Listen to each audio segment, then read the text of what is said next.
ஓம் நம சிவாய. ஓம் நம சிவாய. நந்தி தரும் முக்தி. உங்களை யாருக்குமே தெரியாத ஒரு சூட்சுமமான ஒரு காரியத்தை நான் இப்போ சொல்கிறேன். பொதுவாக நாம் எல்லாரும் சிவன் கோயிலுக்கு போவோம். அங்கே போனால் அங்கே மூலவருக்கு அர்ச்சனை பண்ணுவோம்.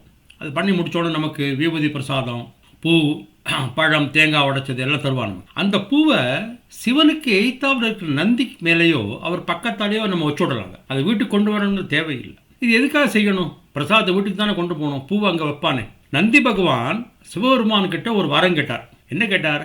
இங்கே வர்ற பக்தர்கள் எல்லாம் என்னோட யோகம் கலையாமல் உன்னுடைய பிரசாதத்தை யார் ஒருவர் இங்கே எடுத்து வைத்து செல்கிறார்களோ அவர்கள் கேட்கின்ற வரத்தை அள்ளி அள்ளி தருவது மட்டுமில்லாமல் முக்தியும் தருவேன், பிறவியில்லாத வாழ்க்கையை தருவேன் என்று சிவனிடம் நந்தி தேவர் கேட்டதால் சிவன் இந்த வரத்தை நந்திக்கு அளித்தார். நம்ம என்ன பண்றோம்? நந்தி கிட்டக்க போய் அவர் காதுக்குள்ள குசு குசு குசுன்னு ஏதோ சொல்றோம். நம்மளோட பிரார்த்தனை எல்லாம். அவர் யோகத்தில் இருக்கார்ப்பா, அவரை டிஸ்டர்ப் பண்ணவே கூடாது. எப்படி சண்டிகேஸ்வரர் கிட்ட போய் எல்லாரும் கை தட்டுவான். துர்கை கீதாவில் சண்டிகேஸ்வரர் இருக்கார் இல்லையா, அவர் தான் இன்வென்ட்ரி கண்ட்ரோலர் சிவன் கோயிலுக்கு. அவர் யோகத்தில் இருக்கார், அவரை போய் டிஸ்டர்ப் பண்ணலாமா? பண்ணவே கூடாது.